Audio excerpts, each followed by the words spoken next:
So anthropology, it's a very unique way of looking at the world, of interpreting human experience and dynamics. It's a very open-ended type of way of looking at things instead of, extrapolating data from or trying to establish variables before going into the field. You go in and, you use the ethnographic method. You get, you have particular questions, and you learn by asking people those questions and by listening and actually taking what they say very seriously, and also considering anthropological theory and what that could say about what these people are saying. So it's an extremely useful discipline when it comes to learning about people and learning about how complex people's belief systems or social patterns are. My name is Jake Abarca, and the title of my project is Embodying New Pathways, Individuals with Stroke Disability and Communal Exercise.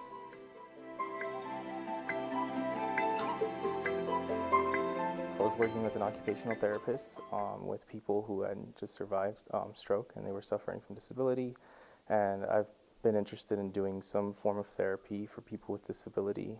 At first I wanted to do people with mental health disability, but I'm very fascinated by the brain and what brain trauma can do to individuals and what results, and what occupational therapists engage with is both the therapy that involves talk therapy and also an active therapy where they're doing actions with the person. I saw anthropology and doing field work at this specific site as a chance to tackle two interests in becoming a therapist and also practicing anthropology, at least as an undergrad. One memory I have was just going with one of my participants. It was a very nice, beautiful sunny day, and we were walking along Santa Monica Beach, and I was basically interviewing them as I was walking with a lady and her husband. She was on a wheelchair, and it was just a very, it was a very close type of interaction. I just felt really connected with them.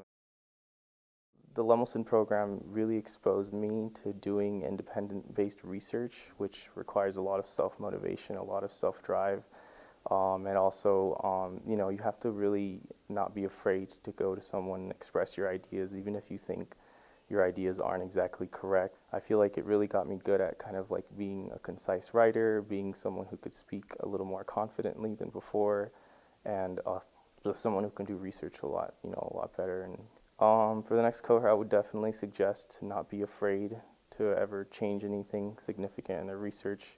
It's when you go out into the field, I'm sure everyone in the cohort is very analytical. They're very intelligent. They can see patterns, and they listen to people. They're very good listeners. And so when you go out into the field, you're going to realize that when people actually start saying things that you might not have expected come up, and it's really not there shouldn't be any fear to change anything significant in your project or maybe go a completely different route.